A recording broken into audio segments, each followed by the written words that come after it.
Hi, I'm Dr. Bertice Berry, and I want to tell you a story. Yesterday, I did a presentation for a church that's right in my community. It's just down the road. I had never been there before, even though it's a part of my faith.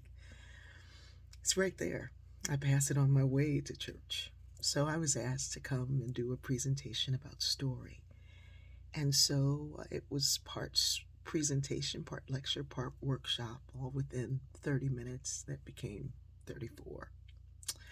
In that time, I asked the congregants to share a story. They were paired up in twos or threes with people that they didn't come with. And I asked them to share a story about something that they knew incredibly well, to share a story about their parents, to share a story about a young person in their life.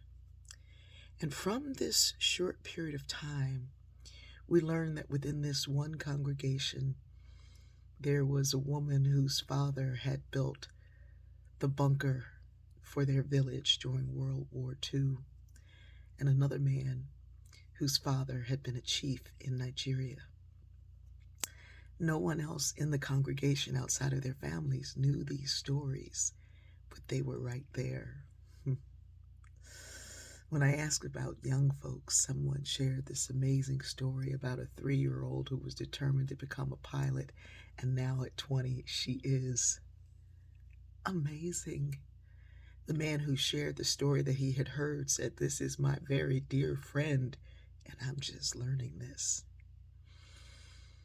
Several years back, there was a whole movement for being in the present, living in the moment, living in this moment right now. Don't reflect back. Don't look somewhere else. Don't think about thought. Just be in this moment.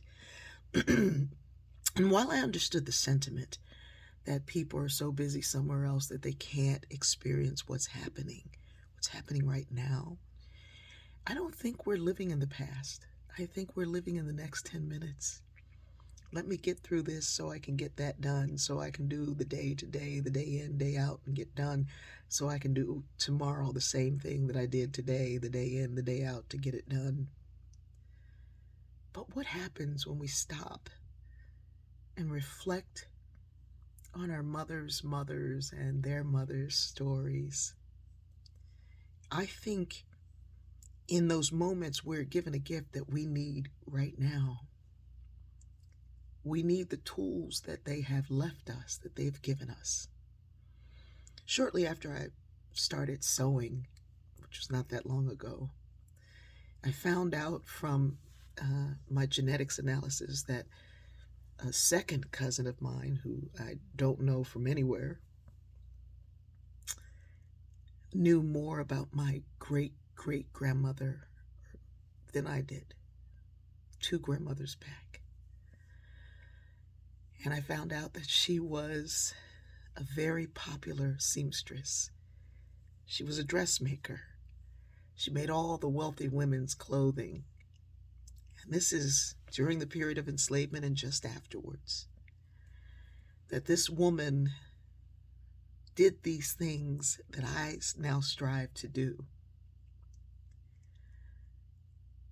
The knowledge of our ancestors is in us. The inheritance for our children was in us first.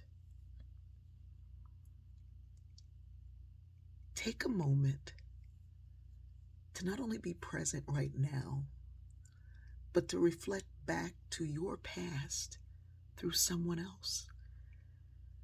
Ask them to tell you something about their parent.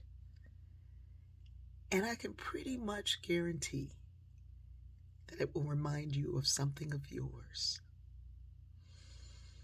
I love you. We are connected. We're connected in our stories if we stop and listen.